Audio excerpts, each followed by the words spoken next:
So we took a cab from the Hilton Hotel to the Park Hyatt Niseko, and this is where we're picking up this video.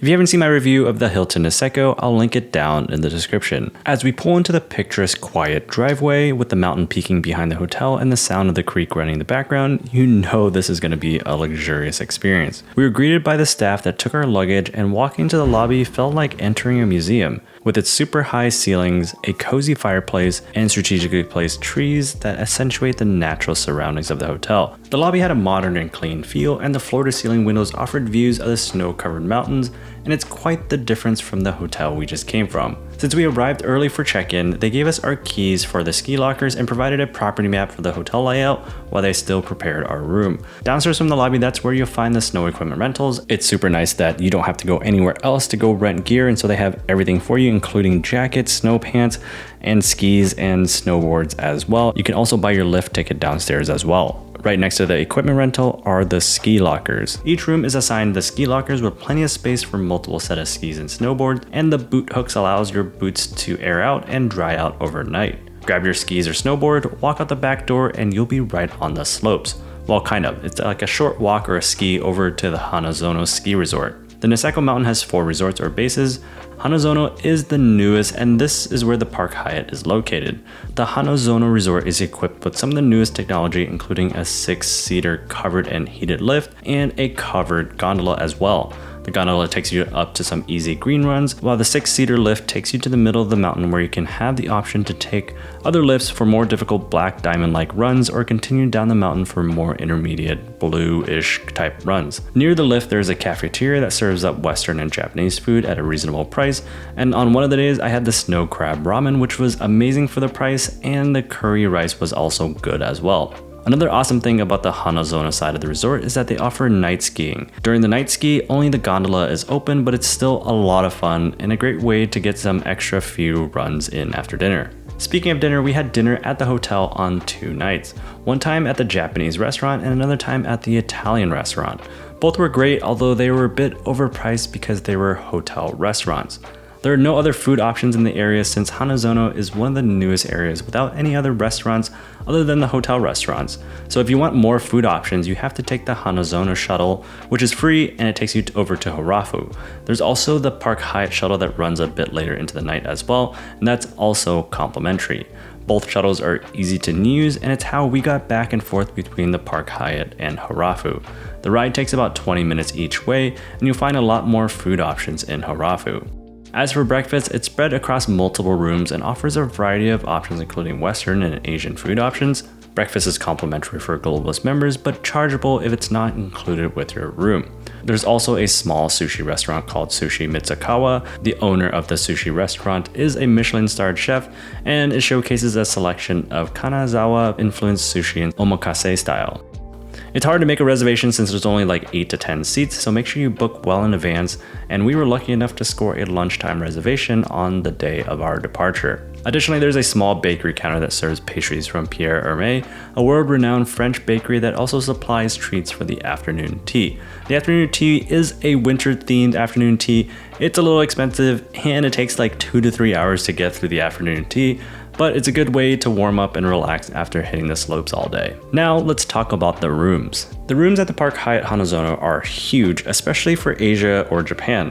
Let's start with the 1 king room, which is the standard room. And this luxuriously designed room is equipped with a king bed. It features a large master bedroom with floor-to-ceiling windows, a dining area that seats about 4 guests, and a generous walk-in closet, and an ensuite bathroom with a rain shower and soaking tub. There's a separate living room that features a sleeper sofa that can be converted into a full double bed. There's also a second bathroom with a walk-in shower as well, and the standard room can accommodate a maximum of 4 people. If you thought that room was big, you should check out the 1 king suite, which is the standard suite. And this luxurious suite consists of 3 separate rooms, including a master bedroom with a king bed, a spacious dining room with a table for 4 guests, and floor-to-ceiling windows, and a living room equipped with a sleeper sofa that can be converted into a full double bed as well.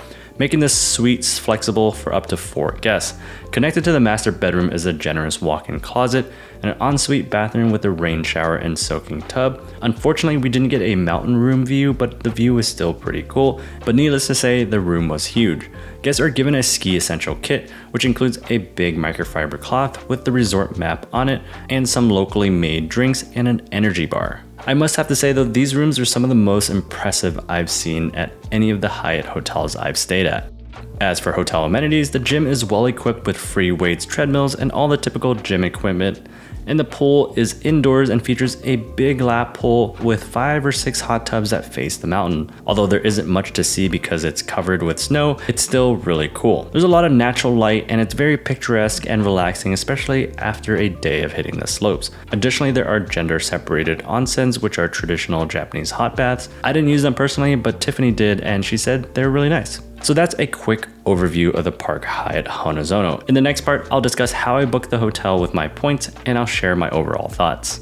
Okay, I have to admit that all this footage and all this content was from last season in 2023 when I stayed at the Park Hyatt Niseko.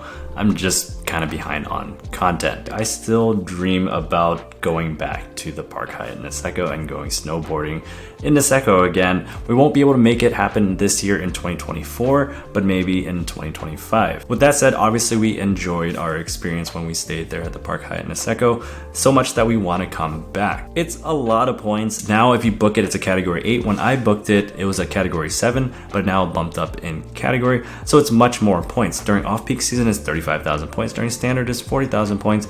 And during peak season, probably during when ski season and snowboarding season is, it's 45,000 points. So you're going to be parting ways with a lot of points to stay here, but the cash rate is super expensive as well. And so you can expect to pay like $800, $900 or $1,000 for a standard room. A great way to earn some Hyatt points is to earn Chase Ultra reward points or Bill reward points and then transfer them over to Hyatt, and it's a 1-to-1 transfer. And so if you earn 100,000 Chase Ultra reward points and you transfer them over to Hyatt, you can book the Park Hyatt Niseko. If you want some of my card recommendations, I'll link them down in the descriptions, and using those links helps support my work and it keeps me creating content here on this channel. And when you're using points to book, you're probably gonna book a standard room, and you saw in the video that the standard room is really nice. It has 2 bathrooms and plenty of space to spread out. Like, you don't even need to use a suite upgrade if you don't want to, because the standard rooms are just really nice and spacious already. I use a suite upgrade to get upgraded to the standard suite,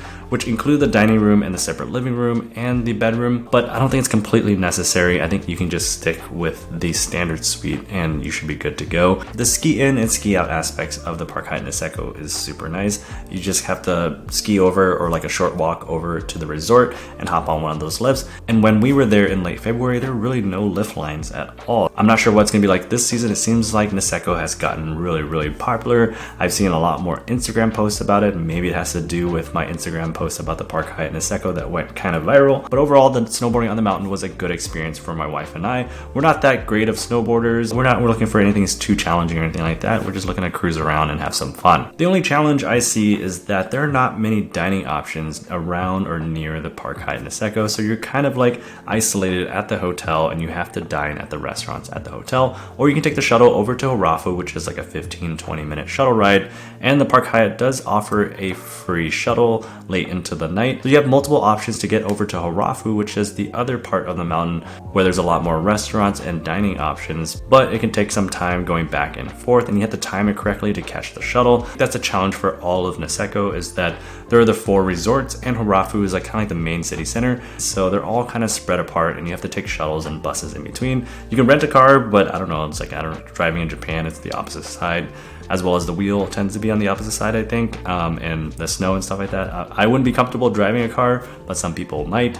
That is an option, but it's just not for us. And so we took a lot of the shuttles. It did take a lot of time, and after getting off the mountain and stuff like that, sometimes you're lazy to go take the shuttle to somewhere else, and so you just end up eating at the hotel, which can be a little expensive at times. So in short, I do recommend checking out the Park Hyatt Niseko at least once if you're a skier or a snowboarder.